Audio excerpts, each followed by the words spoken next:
ଜାପାନର ଏ 2.5 ଲକ୍ଷ ଲୋକ ମରିଗଲେ କେବଳ ହିଟଲର ପାଇଁ। ଆଉ ଏ 2.5 ଲକ୍ଷ ଲୋକଙ୍କୁ ମାରିଥିବା ଦେଶ ହେଉଛି ଆମେରିକା। ଏଇ ହେଉଛି ସେକେଣ୍ଡ ୱାର୍ଲଡ ୱାର, ଯାହାକୁ ଆମେ କହୁଛେ ଦ୍ୱିତୀୟ ବିଶ୍ୱଯୁଦ୍ଧ। ଇଏ କିଏ? ହିଟଲର। ଘର କେଉଁଠି? ଜର୍ମାନ। ପୁରା ନାଁ କ'ଣ? Adolf Hitler. କେବେ ଜନ୍ମ ହୋଇଥିଲେ? 20 ଏପ୍ରିଲ 1889ରେ। ସେ ଜର୍ମାନୀରେ କ'ଣ ଥିଲେ? ଚାନ୍ସେଲର। ଚାନ୍ସେଲର ମାନେ କହିଲେ କ'ଣ? ନା ପ୍ରଧାନମନ୍ତ୍ରୀ ଲେବୁଲର ଲୋକ। ସେ କେବେଠୁ କେତେ ଯାକେ ଥିଲେ? 1933ରୁ 1945 ପର୍ଯ୍ୟନ୍ତ ଥିଲେ ଜର୍ମାନୀର ଚାନ୍ସେଲର। ଥିଲେ ଯିଏ ଏତେ ବଡ଼ ରାଜନୀତିର ପଦବୀର ଲୋକ, ସେ ବିନା ଦଳରୁ ତ ଠିଆ ହେଇନଥିବେ ନା। ତ ହିଟଲର ଯେଉଁ ଦଳରୁ ଠିଆ ହେଉଥିଲେ, ଆମର ଯେମିତି ବିଜେଡ଼ି, ବିଜେପି, କଂଗ୍ରେସ ଅଛି, ଠିକ୍ ସେମିତି ହିଟଲର ଯେଉଁ ଦଳରୁ ଷ୍ଟାଣ୍ଡ କରୁଥିଲେ, ସେ ଦଳ ନାଁ ହେଲା ନାଜି ଦଳ। ଇଏ ହେଲା ନାଜି ଦଳର ସିମ୍ବଲ। ଇତିହାସ କ'ଣ କହୁଛି? ନା ସେକେଣ୍ଡ ୱାର୍ଲଡ ୱାରକୁ ଷ୍ଟାର୍ଟ କରିଥିଲେ ହିଟଲର। କେବେ? ନା 1 ସେପ୍ଟେମ୍ବର 1939 ଦିନ ପୋଲାଣ୍ଡ ଉପରେ ଆଟାକ୍ କରିଥିଲେ ସେନା ସାମନ୍ତ ପଟେଇକି। ତାପରେ ଦ୍ୱିତୀୟ ବିଶ୍ୱଯୁଦ୍ଧ ଆରମ୍ଭ ହୋଇଥିଲା। ହେଲେ ଯୁଦ୍ଧ କାହିଁକି ଲାଗିଥିଲା? ନା ଫାଷ୍ଟ ୱାର୍ଲଡ ୱାର ହେଇଥିଲା, ପ୍ରଥମ ବିଶ୍ୱଯୁଦ୍ଧ 28 ଜୁଲାଇ 1914ରେ, ସରିଥିଲା 11 ନଭେମ୍ବର 1918ରେ, ଯାହାଫଳରେ ଜର୍ମାନୀ ପୂର୍ବରୁ ହାରି ଯାଇଥିଲା।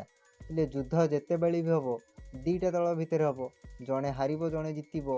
ହାରିବା ଦଳକୁ ଆମେ କହିଲେ ଆକ୍ସିସ୍ ପାର୍ଟି, ଜିତିବା ଦଳକୁ କହିଲେ ଆଲାଏଡ୍ ପାର୍ଟି। ହାରିବା ଭିତରେ କିଏ ଥିଲେ? Germany, Italy, Japan. ଜିତିବା ଭିତରେ କିଏ ଥିଲେ? America, England, Russia, France. Hitler ଯୁଦ୍ଧ ଷ୍ଟାର୍ଟ କରିଥିଲେ 1 ସେପ୍ଟେମ୍ବର 1939ରେ ପୋଲାଣ୍ଡ ଉପରେ ଆଟାକ୍ କରିକି। ହିଟଲର ସୁଇସାଇଡ୍ କରିଦେଲେ 30 ଏପ୍ରିଲ 1945 ଦିନ। ହିଟଲର ମରିଗଲେ ଅପ୍ରିଲ ଲାଷ୍ଟରେ। ମେ 8 ତାରିଖ ଦିନ ନିଜେ ଜର୍ମାନ ଗଲା ଆମେରିକା ପାଖରେ ସରେଣ୍ଡର କରିଦେଲା। ଜର୍ମାନୀ କଟିଲା, ଯିଏ ଆରମ୍ଭ କରିଥିଲା ଯୁଦ୍ଧ। ମେ ମାସ ଗଲା, ଜୁନ ଗଲା, ଜୁଲାଇ ଗଲା, ଅଗଷ୍ଟ। ଆମେରିକା ଟାର୍ଗେଟ୍ ବନେଇଲା ଜାପାନକୁ, ଜାପାନର 2ଟା ସହରକୁ। କେଉଁଠି? ନା ଗୋଟେ ହିରୋସୀମା ଆଉ ଗୋଟେ ନାଗାସାକି। 6 ଅଗଷ୍ଟ 1945ରେ ଜାପାନର ହିରୋସୀମା ସହରରେ। ଆଉ ଏଇ ବମ୍ର ନାଁ ଥିଲା କ'ଣ?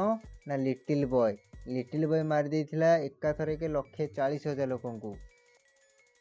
ଠିକ୍ ତାର 3 ଦିନ ପରେ 9 ଅଗଷ୍ଟ 1945 ନାଗାସାକିରେ ପଡ଼ିଥିଲା ଫ୍ୟାଟ୍ ମ୍ୟାନ୍ ମାରିଥିଲା 75,000 ଲୋକ।